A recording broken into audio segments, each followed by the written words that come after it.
কষ্ট করে আইছি ভাই, অনেক কষ্ট হয়েছে ভাই। আবার এরকম বন্যা এরকম অবস্থা হবে ভাই জানা ছিল।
আসসালামু আলাইকুম, সবাইকে আবারও স্বাগতম জানাচ্ছি। আমি বর্তমানে যে স্থানে অবস্থান করেছি এটা হচ্ছে সুনামগঞ্জে দুয়ারাবাজার, মহব্বতপুর বাজার থেকে রাবার ড্রাম পর্যন্ত এই রাস্তার বর্তমান পরিস্থিতি আপনাদের সামনে দেখাচ্ছি।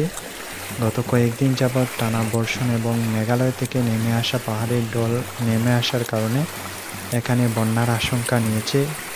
এর আশেপাশে অনেক এলাকা তলিয়ে যাচ্ছে।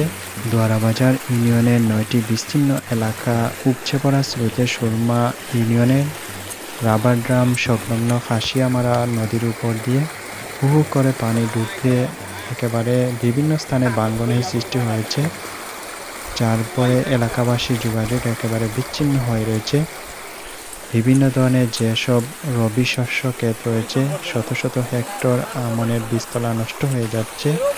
তাছাড়া এখানকার উপজেলার শতাধিক যে মাছ চাষি খামার রয়েছে, এখানে ব্যাপকভাবে এরা ক্ষতিগ্রস্ত হয়ে যাচ্ছে। উপজেলার এখানে যেসব স্থান রয়েছে অর্থাৎ সুরমা চেলা, মরাচেলা, চিলাই, চলতি, কালিউরি, হাসিয়ামারা সহ বিভিন্ন নদ নদীর পানি এখানে বিপদসীমার উপর দিয়ে প্রবাহিত হয়ে যাচ্ছে। তো এখানকার বর্তমান অবস্থা একেবারে বিপজ্জনক, সীমার দিয়ে পানি প্রবাহিত হচ্ছে। ভাই যে কষ্ট করে আইছি ভাই, অনেক কষ্ট হয়েছে ভাই। আবার এরকম বন্যা এরকম অবস্থা হবে ভাই জানা ছিল।